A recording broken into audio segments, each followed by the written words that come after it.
नाहर की मौत को लेकर रूहान ने सबके सामने एक बहुत बड़ा खुलासा किया। जी हाँ दोस्तों, आपको बता दें कि सीरियल मनसुंदर के अपकमिंग ट्रैक में जल्द ही अग्नि का पर्दाफाश होने वाला है। कहानी में अब तक हमें देखने को मिलता है कि रूही उस इंसान को ढूंढ रही होती है जिसने नाहर के साथ इतनी बड़ी साजिश की है, लेकिन अग्नि के खिलाफ उसे कोई ठोस सबूत नहीं मिलता। इसी वजह से रूही यह समझ नहीं पाती कि असली गुनहगार कौन है। कहानी में बड़ा ट्विस्ट तब आता है जब रूहान रूही के पास जाकर उसका फ़ोन मांगता है, लेकिन वह बोल नहीं पाता क्योंकि सदमे की वजह से उसकी आवाज़ चली गई होती है। डॉक्टर भी यही कहते हैं कि उसे ठीक होने में समय लगेगा। हालांकि रूहान चुप नहीं बैठता क्योंकि उसने अपनी आंखों से अग्नि को यह सब करते हुए देखा होता है। रूहान के पास रूही का फ़ोन था और उसी फ़ोन से उसने एक वीडियो बना ली थी जिसमें अग्नि रूही को जान से मारने की कोशिश कर रही होती है। उसी दौरान नाहर वहां पहुंच जाता है और रूही को बचा लेता है, लेकिन खुद खाई में गिर जाता है।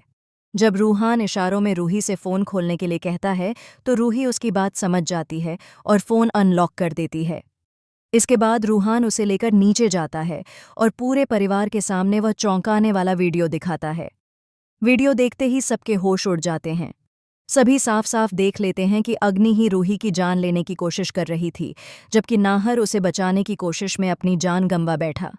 यह सच सामने आते ही घर का माहौल पूरी तरह बदल जाता है। सभी लोग गुस्से से भर उठते हैं। अग्नि भी यह देखकर सदमे में आ जाती है कि उसके अपने बेटे ने ही उसकी सच्चाई सबके सामने ला दी। रूहान रूही को गले लगा लेता है और रूही फूट फूट कर रोने लगती है। वह कहती है कि अग्नि की वजह से उन्होंने नाहर को खो दिया। तभी दादी गुस्से में आकर अग्नि को जोरदार थप्पड़ मारती हैं और कहती हैं कि उन्होंने सबसे ज्यादा भरोसा उसी पर किया था, लेकिन उसने ही सबसे बड़ा धोखा दिया। दादी साफ कह देती हैं कि वह अग्नि को कभी माफ नहीं करेंगी और उसे अपने किए की सजा जरूर मिलेगी। वह यह भी ऐलान करती हैं कि अब अग्नि को जेल जाना होगा और रूहान की जिम्मेदारी रूही संभालेगी, क्योंकि अग्नि इस लायक नहीं है। यह सुनकर अग्नि घबरा जाती है और घरवालों के गुस्से का सामना नहीं कर पाती। मौका देखते ही वह वहां से भागने की कोशिश करती है और सबको चकमा देकर फरार हो जाती है। वहीं दूसरी तरफ रूहान अंदर से पूरी तरह टूट चुका होता है। वह अपने पिता नाहर से बहुत प्यार करता था, इसलिए अब उसे रूही के प्यार और सहारे की ज़रूरत है। रूही उसे अपने कमरे में ले जाती है और वादा करती है कि वह उसे माँ और पिता दोनों का प्यार देगी और उसे कभी किसी चीज़ की कमी महसूस नहीं होने देगी। वह यह भी बताती है कि जल्द ही उनके घर एक नया सदस्य आने वाला है, जिससे उनकी जिंदगी में फिर से खुशियां आएंगी। लेकिन रूहान की आवाज़ अभी तक वापस नहीं आती। इसी बीच कहानी में एक और बड़ा ट्विस्ट आता है। जल्द ही नाहर के हमशक्ल की एंट्री होने वाली है। रूही रूहान की आवाज़ वापस लाने के लिए उस हमशक्ल को घर लेकर आती है और उसे नाहर के रूप में रूहान के सामने पेश करती है। रूहान को लगता है कि उसके पापा वापस आ गए हैं और यही भरोसा उसकी आवाज़ को धीरे धीरे लौटने में मदद करता है।